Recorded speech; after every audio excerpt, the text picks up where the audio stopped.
came rattling down the road. George jumped aboard, monkeys are good at jumping, and was gone before the farmers had a chance to see him. The truck drove to a part of town that George had never seen before. At last it stopped in front of a large building. It was the museum. George did not know what a museum was. He was curious.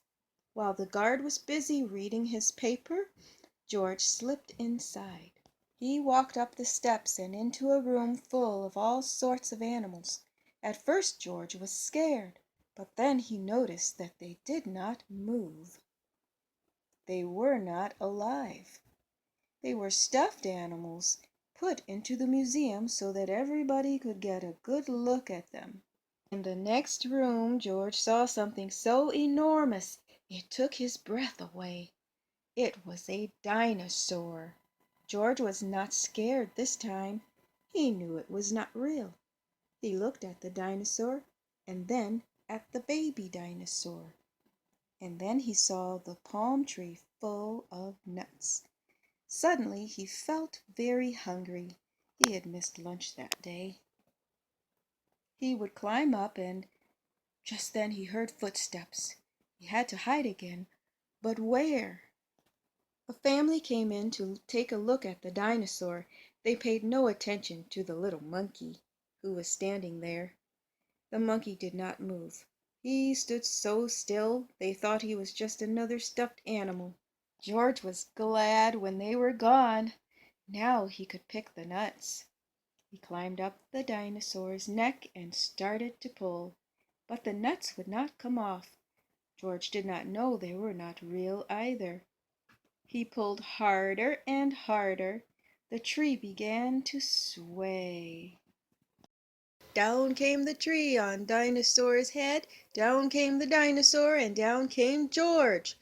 Guards came rushing in from all sides, and underneath the fallen dinosaur they found a little monkey. They pulled him out of there and brought him to Professor Wiseman, who was the director of the museum. Professor Wiseman was terribly angry. "Lock that naughty monkey up right away," he said, "and take him back to the zoo. He must have run away from there. Wiseman, he needs your help for an experiment. I found it on my desk at home, but I couldn't find you anywhere. So I came over to talk to the professor. Been built by our experimental station. It is too small for a man, but could carry a little monkey. Would you be willing to go up in it? I've never met you, but I hear that you are a bright little monkey who can do all sorts of things, and this is just what we need. We want you to do something nobody has ever done before. Bail out of a spaceship in flight. When we flash you a signal, you will have to open the door and bail out with the help of emergency rockets. We hope that you are willing and that your friend will permit you to go. Gratefully yours, Professor Wiseman, Director of the Science Museum.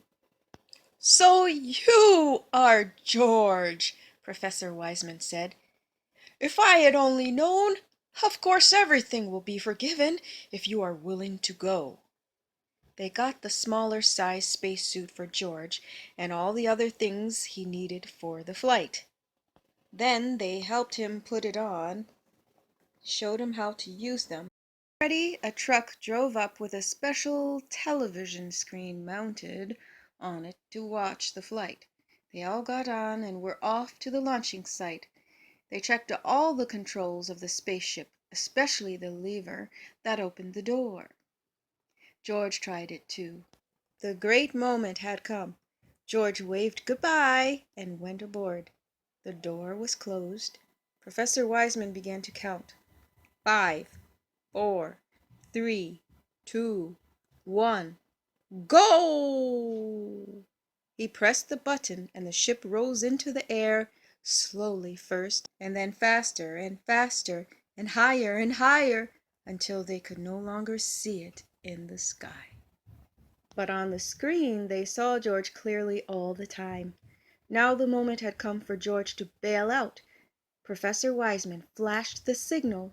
They watched the screen. George did not move. Why didn't he pull the lever? In a few seconds it would be too late. The ship would be lost in outer space with George in it. They waited anxiously. At last George began to move. Slowly, as if in a daze, he was groping for the lever. Would he reach it in time? There, he grabbed it. Out of the blue, an open parachute came floating down to the earth. The truck raced over to the spot where George would land. What a welcome for George! Professor Wiseman hung a big golden medal around his neck. "Because," he said, "you are the first living being to come back to Earth from a space flight." And on the medal it said, "To George, the first space monkey." Then a newspaperman took his picture and everybody shouted and cheered, even the farmer and his son, who had worked for hours to get the water out of the room. "I'm proud of you, George," said the man with the yellow hat. "I guess the whole world is proud of you today. It was the happiest day in George's life." The end.